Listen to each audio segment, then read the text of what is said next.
आइए सुनते हैं एक बाप बेटी के षड्यंत्र की कहानी। हुआ यूं कि एक लड़की की शादी को अभी कुछ महीने हुए थे कि वह अपनी सास की रोज की रोक टोक और कड़वी जुबान से परेशान हो चुकी थी। सारा दिन सास जली कटी सुनाती, कभी खाने में कमी निकालती तो कभी किसी और काम में। लड़की तंग आ चुकी थी। लड़की का पति दूसरे शहर नौकरी करता था और काफी दिन बाद घर आता, रात रहता और सुबह होते चला जाता। लड़की अपनी सास के लिए अपने पति को अच्छे से कुछ कह भी ना पाती।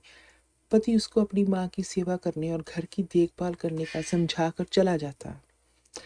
एक दिन लड़की अपने पिता से मिलने अपने मायके गई। बातों बातों में वो अपनी सास की बातें करती फूट फूट कर रोने लगी। बाप ने चुपचाप बेटी की सारी बातें सुनी, बेटी को रोते हुए अपने बाप से उसकी सास से उसका पीछा छुड़वाने के लिए कहा।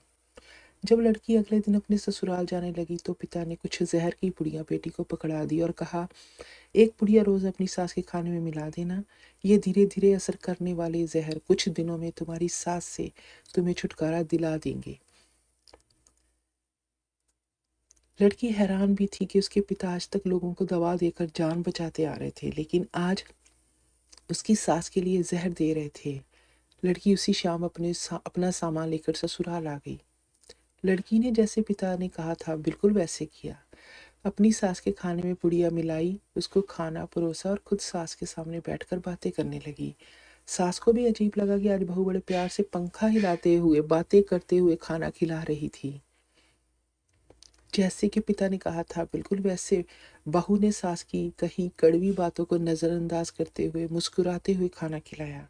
लड़की खुश थी कि सास को खाने में क्या मिला है ये पता ही नहीं चला।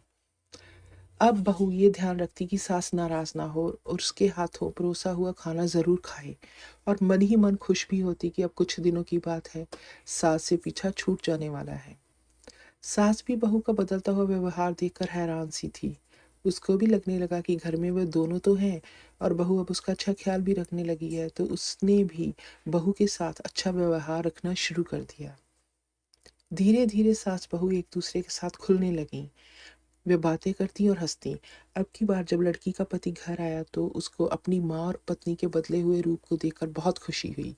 उसने अपनी पत्नी को प्यार से धन्यवाद किया और कहा कि वो जानता है उसकी माँ का बदला हुआ मिजाज उसकी पत्नी की अच्छाई का नतीजा है। लड़की अपने पति के मुंह से अपनी प्रशंसा सुनकर बहुत खुश हुई। उस रात बातें करते करते उसका पति सो गया, लेकिन लड़की उस रात सो नहीं पाई। पूरी रात उसकी एक अजीब सी बेचैनी में निकल गई। सुबह हुई, उसका पति अपनी नौकरी पर चला गया। लड़की ने घर का काम जल्दी से खत्म किया और अपनी सास से अपने पिता को मिलने जाने की इजाजत मांगी। सास ने प्यार से मुस्कुराकर बहू को जाने की इजाजत दे दी। लड़की झटपट तैयार होकर पिता के घर जाने के लिए चल पड़ी। पिता के घर पहुंचते ही बेटी पिता के गले लगकर रोने लगी। पिता ने प्यार से पूछा, क्या हुआ, और पुड़िया चाहिए क्या?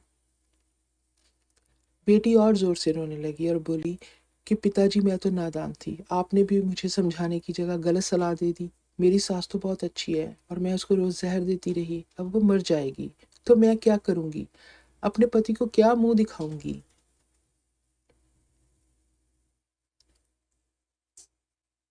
पिता ने रोती हुई बेटी को गले लगाया और चुप करवाने लगे।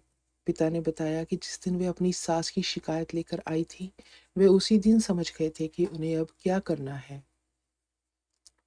पिता ने बताया कि उन्होंने जो पुड़िया दी थी वो कुछ और नहीं, हाजमे का चूर्ण था। जैसे ही तुम प्यार से भोजन परोसने लगी, पंखा करने लगी, बातें करने लगी और अपनी सास की बातें नजरअंदाज करने लगी, तभी से ही घर का माहौल बदलने लगा। तुम्हारे बदलते ही तुम्हारी सास ने भी खुद को बदलना शुरू कर दिया। तुम्हारी सास को जैसे ही एहसास हुआ कि तुम उसकी सेवा करने लगी हो, तो उसने भी तुम्हें बेटी मानना शुरू कर दिया। और आज तुम सही में एक अच्छी बहू बनकर अपनी सास की जान बचाने के लिए भागी चली आई हो। पिता ने बेटी के सर पर हाथ रखा और कहा, ऐसे अपनी सास को माँ समझते सम्मान करते रहना और अपने घर को स्वर्ग बनाकर रखना। बेटी ने भरी आंखों और अपने पिता के लिए स्नेह और सम्मान से भरे मन से अपने महान पिता के पांव छुए और अपने ससुराल की तरफ जल्दी से कदम बढ़ाए। आज वे खुश थी क्योंकि वो सही मानों में अपने घर जा रही थी।